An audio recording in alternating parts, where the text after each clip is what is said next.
ഇനി ഇതിന്റെ നമ്മൾ അടിച്ചതാണ് കഫാക്ക ബെയ്ത്ത്. 40 കാഫ്. അള്ളാഹുവിന്റെ ഒരു സിറ് നിറഞ്ഞ ഒരു ലോകമാണ് കാഫ് എന്ന അക്ഷരം. ആ കാഫിന്റെ ഉള്ളിൽ കുറെ സിറുണ്ട്. സൂറത്ത് മറിയമിന്റെ തുടക്കത്തിൽ അള്ളാഹു അത് സൂചിപ്പിക്കുന്നുണ്ട്. കാഫ് ഹാ യാ ഐൻ സാദ്. കാഫ് എന്ന അക്ഷരത്തിൽ വലിയ സിറുണ്ട്. ആ സിറാണ് ഈസ നബി അലൈഹിസ്സലാം ഉപ്പയില്ലാതെ ജനിച്ച സിറൊക്കെ അതാണ്. സൂറത്ത് മറിയമിന്റെ ഹാസിൽ അതാണ്. മറിയംബിയുടെ ലോകവും അതാണ്. പിശാചി ബന്ധപ്പെടാതിരിക്കുക, അതേപോലെ തന്നെ പിശാചിന് മസ്സുണ്ടെങ്കിൽ തന്നെ തഅ്തീറില്ലാതെ എഫക്റ്റ് ഇല്ലാതിരിക്കുക, അങ്ങനെയുള്ള കുറെ വലിയ പോയിന്റുകളിലേക്ക് ഇഷാറത്ത് ചെയ്യുന്ന, ലോകത്ത് പ്രവർത്തിക്കുന്ന ഒരു തജല്ലിയുള്ള അക്ഷരമാണ് കാഫ്. ആ കാഫിന്റെ സിറോട് കൂടെ ചൊല്ലിയാൽ വലിയ ഫായിദയാണ്. അങ്ങനെ 40 കാഫ്. എല്ലാത്തിനും കണക്കിൽ 4, 40 ഇങ്ങനെയാണ് സൂഫി കണക്കുകൾ. അപ്പൊ 40 ആണ്. 40 ദിവസമാണ് ഒരു ബീജത്തുള്ളി ഗർഭപാത്രത്തിൽ നിലനിൽക്കുക. പിന്നെ 40 ദിവസം ബീജത്തുള്ളിയായി നിൽക്കും.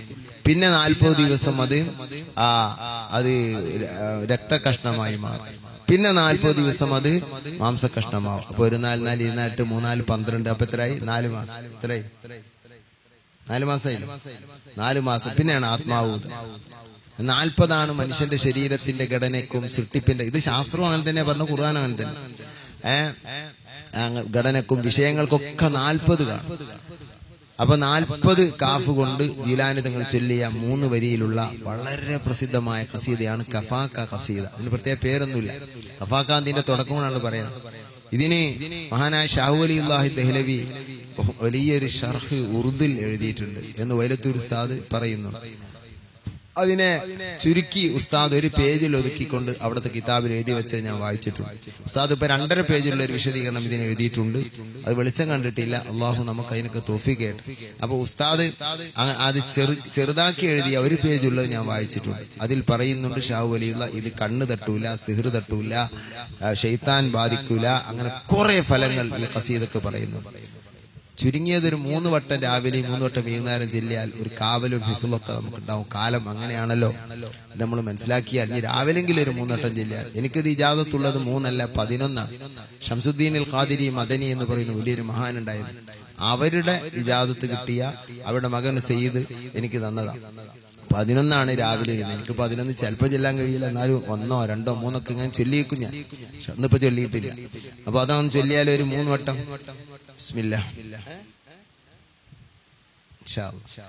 കഫാക റബ്ബുക കം യക്ഫീക വഖീഫത കിഫ്കാഫുഹാ കമി നിൻകാന മിൻകലിക തകുറു കറംഗക ദിൽകരി ഫീക ബദി തഹ്കീമു ശക്ശകത قلت لك الكليكا كفاك ما بكفا كالكاف قربته يا كوكبا كان تحكي كوكب الفلكا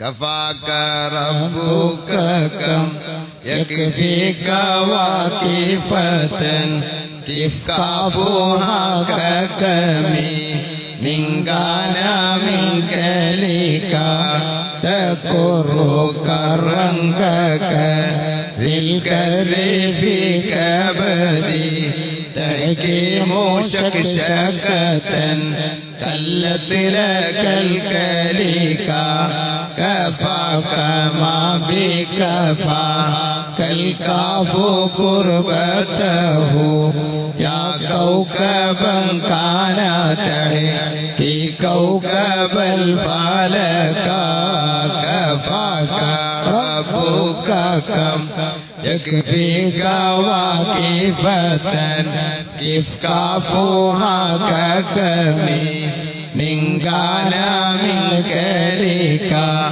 تكر كرنكك للكر في كبدي تحكيم شكشكة قلت لك الكليكا كفاك ربي كفا كالكاف قربته യാ കൗകബൻ കാന തഹ്കി കൗകബൽ ഫലക. അല്ലാഹു ഇതിന്റെയൊക്കെ മദദ് നമുക്ക് നൽകട്ടെ. ആമീൻ. ഇതൊരു 10-20 ദിവസം ഈ ഹംദി അങ്ങ് ചൊല്ലിയാ കാണാതെ പടി. അത് അങ്ങനത്തെ ഒരു ഭയങ്കര ഫലമുള്ള, ഭയങ്കര പെട്ടെന്ന് ഹൃദയത്തിൽ പതിയുന്ന വരികളാ. പടിയും കഫാക്കി എന്തിനാ ഇപ്പൊ ചിലവർക്കൊക്കെ ചെല്ലുമ്പോ അത് ടഫായി തോന്നുന്നുണ്ടോ? ഇതുമില്ല, എന്തോ ആയി ചെല്ലാൻ കിട്ടുന്നുണ്ടാവില്ല അല്ലേ? അതിന്റെ കടുപ്പ, അത് ആ ശൈലി അങ്ങനെ. പക്ഷെ പതിവാക്കിയ ഒരു വിഷമം ഉണ്ടാവും.